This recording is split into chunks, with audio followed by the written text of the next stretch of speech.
Hi, my name's Griffin and this is some stuff I've made. My initial project were these two kinetic sculptures of Snoopy and Fantasia Mickey Mouse for a competition which I entered. I then moved on to make an arcade machine. There's a couple thousand games on it. It's run by a little single board computer called a Raspberry Pi. I then moved on to my drone, which goes 120 miles an hour until it met a tree, and my computer, which is built into my desk, mostly just because it looks cool.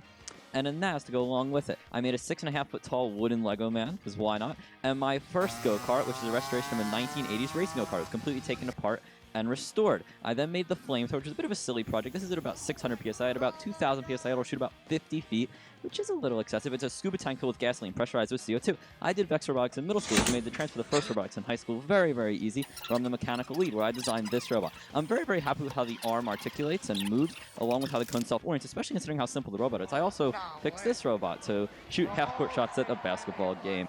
Over the pandemic, I built a replica of a 1957 Lotus 7 from scratch. I welded the chassis myself.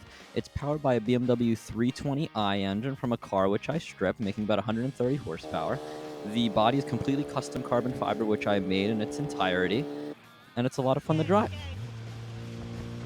My most recent project has been my motorcycle-powered bumper car, which I've been the project lead on with my friends. It is essentially a 100 horsepower go-kart, which all fits into the bumper car body. It has a completely custom chassis, all completely designed in CAD. It has a pneumatic shifter and all this other crazy stuff, so it's able to achieve around 130 miles an hour. It is really scary to drive, but it is really, really cool. Popular cars. My other products have been my Lego table, my 18 by 20 shed, my racing simulator, one of 32 computers I built, some things with marquetry, one of 23 cutting boards I've sold, this weird record, my deck, my boat I've been restoring, 3D printing, my robotics hats, my ski bike, Swift UI code, my board game, Land Sailor restoration, and yeah, I'm just getting started. There's still so much left to do.